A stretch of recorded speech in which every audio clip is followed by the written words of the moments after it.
আমি সূর্য এত গরম দিব যে তোরা পুরো সারকার হয়ে যাবি।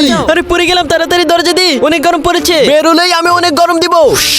আরে এ তো দেখছি গ্যাস শেষ হয়ে গেছে। ও তাড়াতাড়ি আমাকে এক গ্লাস পানি দাও। আরে শালা পানির কথা রাখ, তাড়াতাড়ি আমার জন্য গ্যাস নিয়ে আয়, গ্যাস শেষ হয়ে গেছে। বাইরে অনেক গরম, আমি যেতে পারবো না। আমি কিছু জানি না, গ্যাস শেষ হয়ে গেছে, তাড়াতাড়ি গ্যাস ভরে নিয়ে আয়। আর যদি তুই গ্যাস না ভরে আনতে পারিস তাহলে কিন্তু আজকে কিছু খেতে দিব না তোকে। তোর নিজের পট্টি তোর নিজের খেতে হবে। আরে বাপরে, এত গরম পড়েছে, আমি এবার কিভাবে যাব? বের হ, আজকে পুরো সারকার করে দেব। ওরে গরম। আরে এই যে ভাই, তোমারও কি গ্যাস শেষ হয়ে গেছে? হে ভাই, সূর্য তো অনেক গরম দিতেছে, এখন আমি কিভাবে যাব? আরে ভাই, তুই এত ভয় পাচ্ছিস, এই দেখ কিভাবে আমি গরমের ভিতরে গ্যাস ভরে নিয়ে আসি। দাঁড়া, দেখাচ্ছি মজা। আরে এটা কিসের শব্দ? ওরে বাপরে, এ তো অনেক গরম, ও তো ফেটে গেছে। আরে তুই এখানে যাসনি? আরে বউ, অনেক গরম পড়েছে, কিভাবে আমি যাব? দেখ কিভাবে আমি যাই।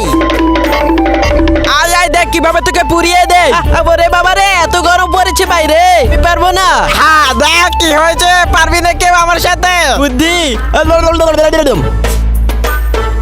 দাঁড়া সূর্য, দেখ তোর সাথে আমি কি করি। তুই আবার কি করবে? বন্ধুরা, তুমি যদি ইসলামকে ভালোবাসো এবং ইসলামিক ভিডিও দেখতে ভালোবাসো তাহলে অবশ্যই আমাদের এই ভিডিওতে একটি লাইক দিয়ে চ্যানেলটি সাবস্ক্রাইব করে যাবে। এই যে সূর্য মামা, ওদিক তাকিয়ে দেখ। টিং টিং টিং।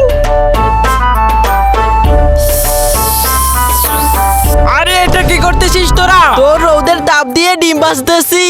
আরে শালা, তোরা এটা কি করতেছিস? এ তো দেখতেছি আমার আইডিয়া দিয়ে আমাকেই খতম করতেছিস। আরো বেশি গরম দাও।